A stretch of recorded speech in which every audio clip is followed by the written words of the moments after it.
जय हिंद दोस्तों, आप सभी का अपना YouTube channel learn with PMC में एक बार फिर से बहुत बहुत स्वागत है। आज का पेपर आप लोग बहुत मज़े से पढ़े होंगे और बहुत खुश भी हुए होंगे कि झारखंड में 30,000 प्रधानाध्यापकों की यहाँ पे नियुक्ति की जाएगी। तो आप लोग जैसे ये पेपर कटिंग पढ़े होंगे बहुत एक्साइटेड हुए होंगे, लेकिन इसके पीछे की राज क्या है वो राज हम आप लोग को बताने वाले हैं। और यहाँ से झारखंड की शिक्षा व्यवस्था की एक झलक जो निकल के आ रही है उसके बारे में हम थोड़ा इसमें समझाने का प्रयास करेंगे और साथ में हम विस्तार से समझेंगे कि सरकार के आगे की रणनीति क्या रहने वाली है, सरकार वाकई इस तरह का करने वाली है या क्या करने वाली है, पूरी जानकारी हम इस वीडियो में आप लोग को प्रोवाइड कर देंगे।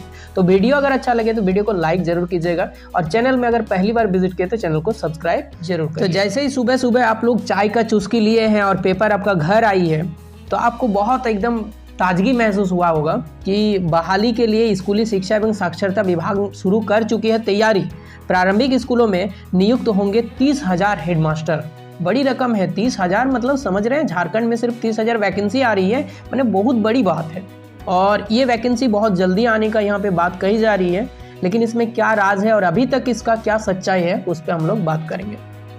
सबसे पहले एक नज़र झारखंड की शिक्षा व्यवस्था पर डालें। 3296 ऐसे स्कूल है जहाँ पे सिर्फ और सिर्फ कुल मिला के 83 सिर्फ हेडमास्टर है। मतलब आप लोग समझ सकते हैं कि यहाँ पे 3296 स्कूल में सिर्फ और सिर्फ 83 तो आपका हेडमास्टर कार्यरत है, बाकी खाली है। बाकी जो भी चलाते हैं ऐसे जो शिक्षक होते हैं उनके द्वारा चलाया जाता है। अब आप लोग बताइए कि किसी घर में जब घर का जो प्रधान होता है वो प्रधान अगर किसी तरह से जब मान लीजिए अगर उसका देहांत हो जाता है तो उस घर को चलाने के लिए या उस घर को बैलेंस करने में उसको 2 से 2.5 साल लग जाता है, क्योंकि किसी घर को कैसे मेंटेन करना है, कैसे चलाना, उसको भली भांति केवल प्रधान को आता है, क्योंकि उसको स्पेशल उसका एक्सपीरियंस रहता है, उसको ट्रेनिंग दिया जाता है। तो अगर एक स्कूल में प्रधानाध्यापक की अनुपस्थिति हो तो बताइए उसी काम को करने के लिए हो सकता है 2 से 3 शिक्षक उस चीज़ को मैनेज कर पाए। तो वैसे में स्कूल में आप पढ़ाई का क्या उम्मीद रख सकते हैं? ये तो स्कूली शिक्षक का कोई गड़बड़ी नहीं है या कोई दोष नहीं है। यहाँ पे झारखंड सरकार इस सिस्टम को इतना पेचीदा बना के रखे हैं कि वहाँ पे स्कूली शिक्षक चाह के भी नहीं पढ़ा पा रहे हैं। ये हमेशा कहते हैं कि हम स्कूली मॉडल को हम दिल्ली मॉडल बनाना चाहते हैं, हमारे झारखंड स्कूली शिक्षा को हम दिल्ली मॉडल में बनाना चाहते हैं। अरे भाई, आप झारखंड मॉडल को ही सही से फॉलो कीजिए तब तो सही रहेगा। आप इसी को फॉलो नहीं कर रहे, जहाँ वैकेंट सीट है उसको भर नहीं रहे। ऐसे तो शिक्षकों की लाखों पद खाली है, लेकिन खाली है तो कोई दिक्कत नहीं। वहाँ से एक अगर विधायक अगर किसी प्रकार से वहाँ से रिजाइन देते हैं या फिर उसको अगर विधायकी रद्द हो जाता है तो 6 महीना भी लोग का समय नहीं लगता है, उस चीज़ का चयन होकर पूरा कंप्लीट एकदम प्रोसेस कंप्लीट हो जाता है। लेकिन वहीं पे अगर शिक्षकों की पद खाली रहता है तो उसको भरने में 3 साल तो बिता देंगे और 2 साल किसी तरह नाटक करके बिता देंगे।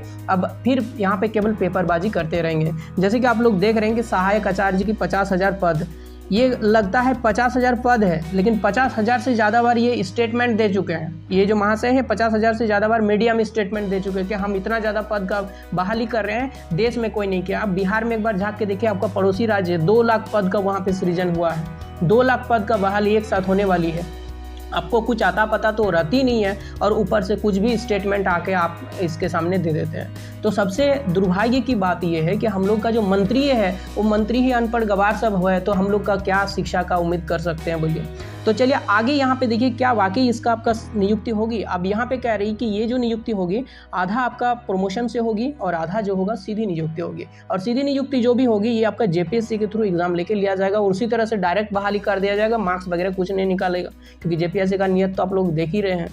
और आगे यहाँ पे कहा रहा है कि किस में कितना सारा सीट है, ये सारा डिस्ट्रीब्यूशन आप लोग देख सकते हैं। हम इस पेपर को पढ़ के आप लोग को रीडिंग नहीं देना चाहते हैं, बस इससे रिगार्डिंग सरकार का जो रणनीति है या सरकार जो मंशा है उस मंशा के बारे में बता रहे हैं।